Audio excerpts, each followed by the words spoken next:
Hi everyone, welcome back. Transgender ജാസിയെ അറിയാത്തവർ ചുരുക്കം ആളുകളെ ഉണ്ടാവൂ.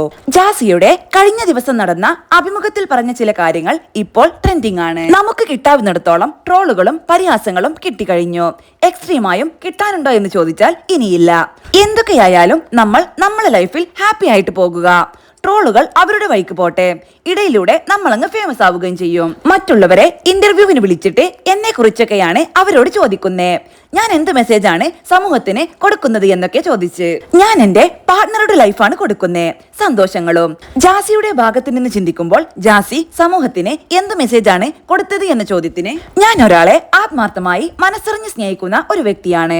പലരും പറയാറുണ്ട് ഞങ്ങളെ കമ്മ്യൂണിറ്റിയിൽ വസ്ത്രം മാറുന്നത് പോലെയാണ് പാർട്ട്ണറെ മാറുന്നത് എന്നൊക്കെ. അങ്ങനെയൊന്നുമല്ല ഞങ്ങളെ മാരേജ് ലൈഫ്. ശരിക്കും ഒരു സ്ത്രീ ഒരു ഭർത്താവിനെ എങ്ങനെ കെയർ ചെയ്യുന്നോ അതുപോലെ തന്നെയാണ് ഞങ്ങളും. കാരണം അത്രയ്ക്കും സ്നേഹം വേറെ എവിടുന്നും കിട്ടാത്തത് കൊണ്ട് അവർ അത്രയ്ക്കും ഹാപ്പിയാണ്. ഞാൻ സമൂഹത്തിന് കൊടുത്ത മെസ്സേജ് എന്ന് പറയുമ്പോൾ ഞാൻ പണ്ട് എന്റെ ലൈഫിൽ ഒരുപാട് വെല്ലുവിളികൾ നേരിട്ടിട്ടുണ്ട്. അത് കഴിഞ്ഞ് ഞാൻ സ്വന്തം തിരിച്ചറിഞ്ഞിട്ട് പബ്ലിക്കിൽ വന്നിട്ട് ഞാനൊരു ട്രാൻസായി ജീവിക്കാൻ ആഗ്രഹിക്കുന്ന വ്യക്തിയാണെന്ന് പറഞ്ഞ് ഞാൻ നാട്ടിൽ ജീവിച്ചു കൊണ്ടിരിക്കുന്നത് തന്നെ വലിയൊരു ഉദാഹരണമാണ്. ഇവിടെ കുറെ ആളുകൾക്ക് തെറ്റായൊരു ധാരണയുണ്ട്. ഒരാൾ വന്നിട്ട് ഞാനൊരു ട്രാൻസ് ആണെന്ന് പറഞ്ഞാൽ അത് അവരുടെ ഐഡന്റിറ്റിയാണ്. അത് അക്സെപ്റ്റ് ചെയ്യാനുള്ള മനസ്സ് കേൾക്കുന്നവർക്ക് ഉണ്ടാവണം. ഒരു 18 വയസ്സായ പ്രായപൂർത്തിയായ ഒരാൾക്ക് സ്വന്തം ജെൻഡർ വിലയിരുത്താനുള്ള അവകാശം ഗവൺമെന്റ് ഇവിടെ കൊടുക്കുന്നുണ്ട്. ഇപ്പോൾ എന്റെ കാര്യത്തിൽ തന്നെ ഞാൻ പ്രായപൂർത്തിയായ ഒരു വ്യക്തിയാണ്. ഞാനും ഒരു ട്രാൻസ് വുമൺ എന്നുള്ളത് ഓൾറെഡി പറഞ്ഞ വ്യക്തിയാണ്.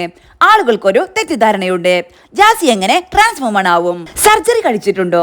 ഞാൻ ചോദിക്കാണ്, ഈ സർജറി കഴിഞ്ഞാൽ മാത്രമേ ട്രാൻസ് വുമൺ ആവൂ എന്നുള്ള തെറ്റായ ധാരണ തിരുത്താനാണ് ഞാൻ ഇവിടെ വന്നത് തന്നെ. ഒരു പുരുഷൻ വന്നിട്ട് ഞാൻ ട്രാൻസ് ആണെന്ന് പറഞ്ഞു നടക്കില്ലല്ലോ.